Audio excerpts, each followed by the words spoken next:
ഇന്ന് നമുക്ക് വളരെ ഈസി ആയിട്ടുള്ള ഒരു ബ്രേക്ക്ഫാസ്റ്റ് തയ്യാറാക്കാം. മുട്ടയും ബ്രെഡും വെച്ചിട്ടാണ് നമ്മൾ ഇത് തയ്യാറാക്കുന്നത്. വളരെ എളുപ്പമാണ്. അപ്പോൾ നമുക്ക് ഇതെങ്ങനെയാണ് തയ്യാറാക്കുന്നത് നോക്കാം. ആദ്യം നമുക്ക് ഇതിന് വേണ്ടി ഞാനിവിടെ 4 സ്ലൈസ് ബ്രെഡ് എടുത്തിട്ടുണ്ട്. കുറച്ച് വലിയ ബ്രെഡാണ്. ഈ ഒരു ബ്രെഡ് നമുക്ക് ഇതുപോലെ കട്ട് ചെയ്തെടുക്കാം. അപ്പോൾ ഞാനിവിടെ ബ്രെഡ് വളരെ ചെറുതായി കട്ട് ചെയ്തെടുത്തിട്ടുണ്ട്. ഇനി നമുക്കിതിലേക്ക് വേണ്ടത് 4 മുട്ടയാണ്. 4 സ്ലൈസ് ബ്രെഡിന് 4 മുട്ടയാണ് ഞാനിവിടെ എടുക്കുന്നത്. 3 സ്ലൈസ് ബ്രെഡാണെങ്കിൽ 3 മുട്ട എടുക്കാം. അപ്പോൾ ഈ ഒരു 4 മുട്ടയും നമുക്ക് ഒരു ബൗളിലേക്ക് പൊട്ടിച്ചൊഴിക്കാം.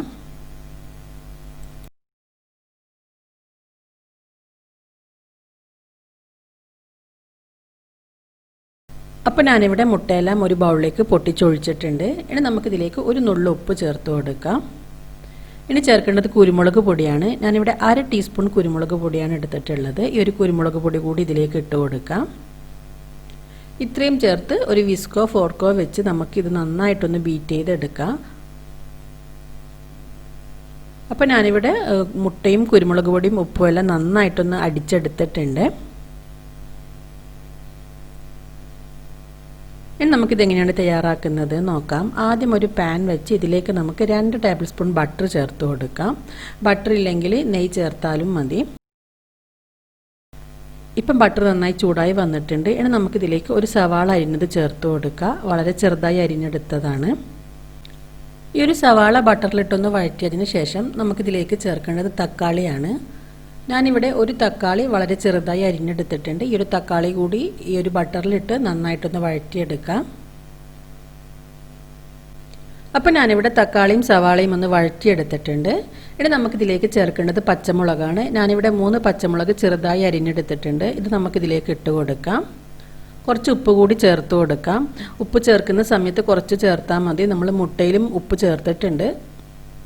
ഈ ഒരു പച്ചമുളകിന് പകരം നിങ്ങൾക്ക് ഇതിലേക്ക് കുരുമുളക് പൊടിയോ മുളക് പൊടിയോ ചേർക്കുക. കുട്ടികൾക്ക് കൊടുക്കുകയെന്നുണ്ടെങ്കിൽ പച്ചമുളക് ഒഴിവാക്കിയിട്ട് കുരുമുളക് പൊടി ചേർക്കുന്നതായിരിക്കും നല്ലത്. ഒരു 1/2 ടീസ്പൂൺ കുരുമുളക് പൊടിയോ മുളക് പൊടിയോ ചേർത്താൽ മതി. അപ്പോൾ ഇത്രയും ചേർത്ത് ഒന്ന് വഴറ്റിയതിന് ശേഷം നമുക്കിതിലേക്ക് ഒരു 1/4 ടീസ്പൂൺ മഞ്ഞൾപ്പൊടി ചേർത്ത് കൊടുക്കാം.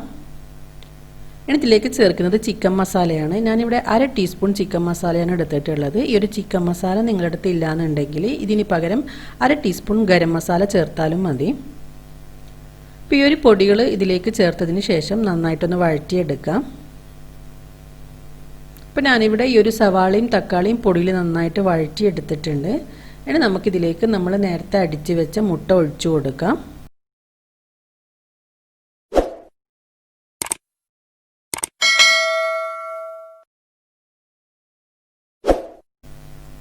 ഒരു ലോ ഫ്ലെയിമിൽ വെച്ചിട്ട് വേണം നമ്മൾ ഇതിലേക്ക് മുട്ട ഒഴിക്കാൻ വേണ്ടിയിട്ട്.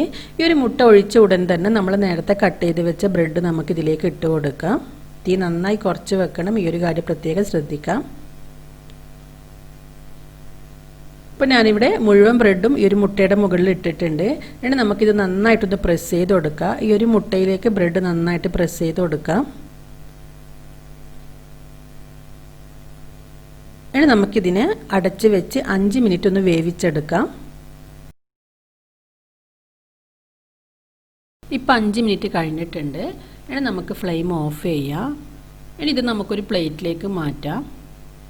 ഇനി നമുക്ക് ഈ ഒരു മുകൾ ഭാഗത്ത് ഇട്ട ബ്രെഡ് ഒന്ന് ചൂടാക്കി എടുക്കണം. അതിനുവേണ്ടി നമുക്കിത് തിരിച്ചിട്ട് ഒന്നുകൂടി ചൂടാക്കി എടുക്കാം. ഈ ഒരു പാനിൽ തന്നെ ഇതൊന്ന് തിരിച്ചിട്ട് ബ്രെഡ് ഒന്ന് ചൂടാക്കി എടുക്കാം. ഈ ഒരു പാനിലേക്ക് ഇതിടുന്ന സമയത്ത് വളരെ ശ്രദ്ധിച്ചിടണം. പെട്ടെന്ന് ഇത് പൊട്ടിപ്പോകും. ഇപ്പം ബ്രെഡ് നല്ലവണ്ണം ഒന്ന് ചൂടായി വന്നിട്ടുണ്ട്. 1-2 മിനിറ്റ് മാത്രം ഒന്ന് ചൂടാക്കി എടുത്താൽ മതി. അപ്പം മുട്ടയും ബ്രെഡും ഉണ്ടെങ്കിൽ നമുക്ക് വളരെ എളുപ്പത്തിൽ ഉണ്ടാക്കാൻ പറ്റിയിട്ടുള്ള ഒരു ബ്രേക്ക്ഫാസ്റ്റാണിത്. കുറച്ചൊരു ടൊമാറ്റോ കെച്ചപ്പിൻ്റെ കൂടെ കഴിക്കാൻ നല്ല ടേസ്റ്റാണ്. നിങ്ങൾ തീർച്ചയായും ട്രൈ ചെയ്ത് നോക്കുക. കുട്ടികൾക്കെല്ലാം ഒരുപാട് ഇഷ്ടമാകും. അപ്പോൾ ഇത് ട്രൈ ചെയ്ത് നോക്കിയിട്ട് ഇതിൻ്റെ ഫീഡ്ബാക്ക് അറിയിക്കുക. ഈ ഒരു വീഡിയോ ഇഷ്ടമായെങ്കിൽ ലൈക്ക് ചെയ്യാനും ഷെയർ ചെയ്യാനൊന്നും മറക്കരുത്. ചാനൽ സബ്സ്ക്രൈബ് ചെയ്തിട്ടില്ലെങ്കിൽ സബ്സ്ക്രൈബ് ചെയ്യാനും മറക്കരുത്.